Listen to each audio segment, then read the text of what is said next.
Moukoko. Oui, bonjour. Aujourd'hui, nous allons parler de votre livre Le sabre et le goupillon. Présentez-vous. Alors, je suis Philippe Moukoko, auteur du Dictionnaire général du Congo-Brazzaville qui est paru aux éditions d'Harmattan en 2019. J'ai publié également un roman intitulé Comme c'est beau la France, paru aux mêmes éditions. Au mois de mars dernier, j'ai publié un deuxième roman, intitulé Le sabre et le goupillon aux éditions Les Lettres Mouchetées. Qu'est-ce qui vous a poussé à écrire Le sabre et le goupillon et à revenir précisément sur cet épisode historique de 1880 lié au traité entre Savarnin de Brazza et le roi Makoko? C'est une très très bonne question. Alors la réponse est que, comme je l'ai indiqué précédemment, j'ai publié le Dictionnaire général du Congo-Brazzaville.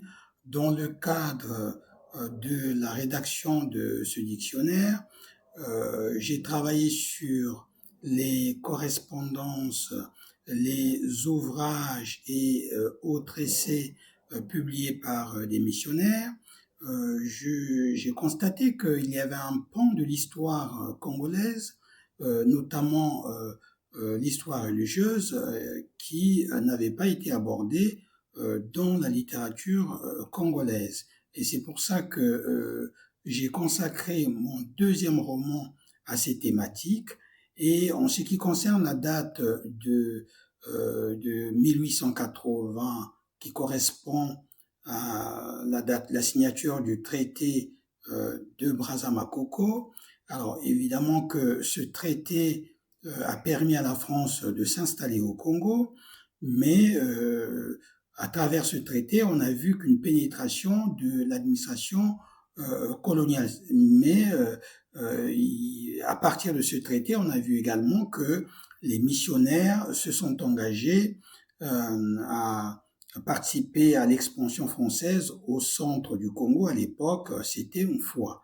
Et donc, ce qui fait que, en parlant de l'histoire religieuse du Congo, on est nécessairement obligé de commencer cette histoire à partir de 1880.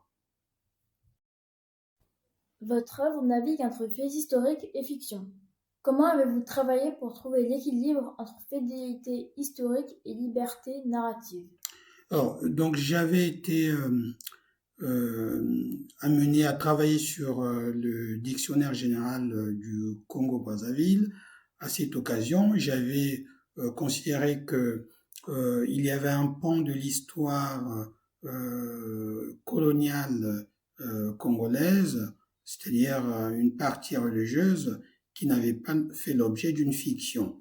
Et donc, j'ai consacré un deuxième roman à cette thématique. Après, ce qui m'intéressait, ce n'était pas de relater l'histoire religieuse du Congo-Brazzaville, puisque cette histoire se trouve dans les archives, a été écrite. Ce qui m'intéressait, c'était de regarder cette histoire du point de vue de victimes, c'est-à-dire des autochtones. Donc, tout ce que j'ai gardé de l'histoire coloniale, ce sont des personnages historiques, de Brazza et dans le récit, Stanley également, les dates historiques, 1880, 1883 ou 85, en ce qui concerne la mission de l'Ouest africain. J'ai gardé également les événements de l'époque, la maladie du sommeil, fin 19e, début 20e siècle, et en dehors de ça, c'est-à-dire les personnages et l'histoire narrée, c'est de la fiction.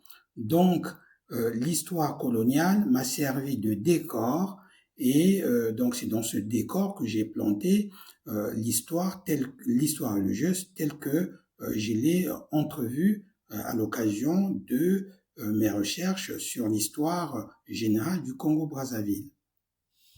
Le père Soulas, qui semble être un personnage principal, apparaît comme un personnage complexe, à la fois missionnaire et acteur d'une conquête brutale. est-il inspiré de figures réelles ou incarne-t-il une symbolique plus large? Alors, le Père Solas, d'abord, est inspiré du Père ou de Monseigneur Augoire, puisque c'est un des missionnaires le plus connus au Congo. Mais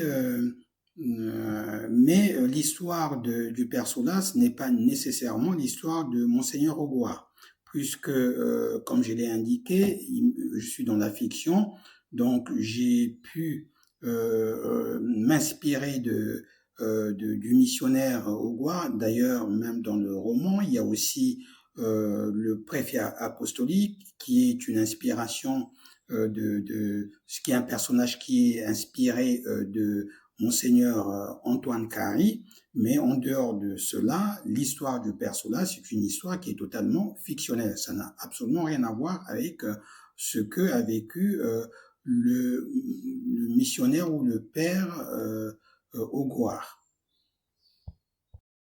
Votre roman met en lumière une position forte entre évangélisation et pratique ancestrale. Cherchez-vous à dénoncer une manipulation religieuse ou à interroger plus largement les motivations de la colonisation?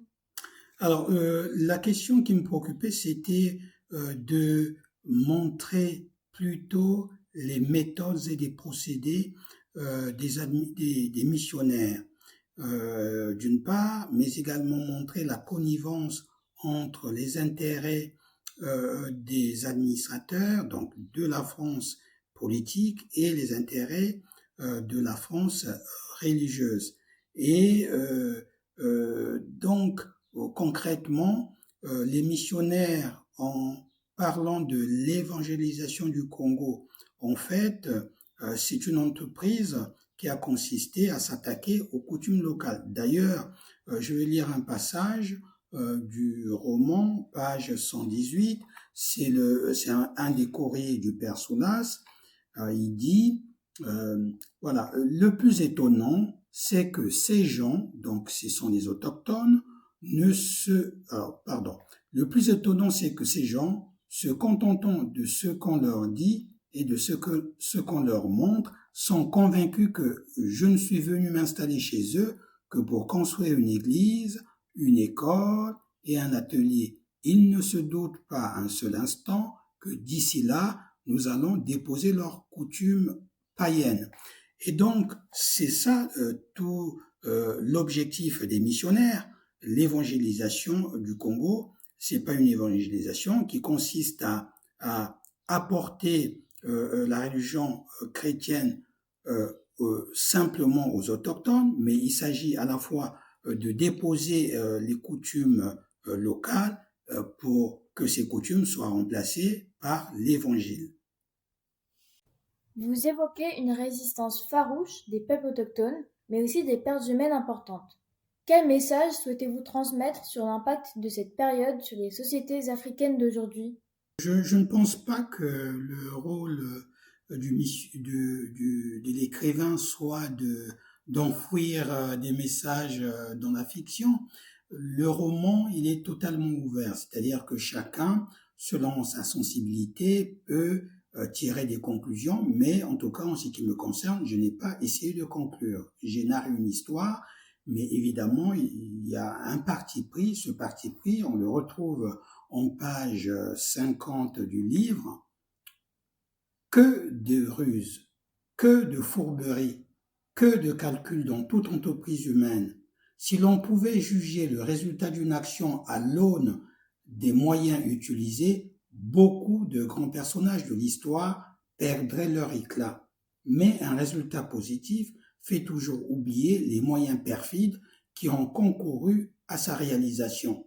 Donc, le parti pris, c'est quand même de montrer les méthodes et les procédés des missionnaires, puisque tout ce qu'on garde de l'histoire religieuse, c'est des églises qui ont été construites, mais également des écoles qui ont été construites, et l'instruction et les dispensaires également. Mais en fait, tout ce qui concerne les méthodes et les procédés des missionnaires ont été escamotés. Et donc, ce roman permet de revenir sur cette histoire-là en montrant le comportement des missionnaires, mais également la connivence entre l'action des missionnaires et l'action des administrateurs.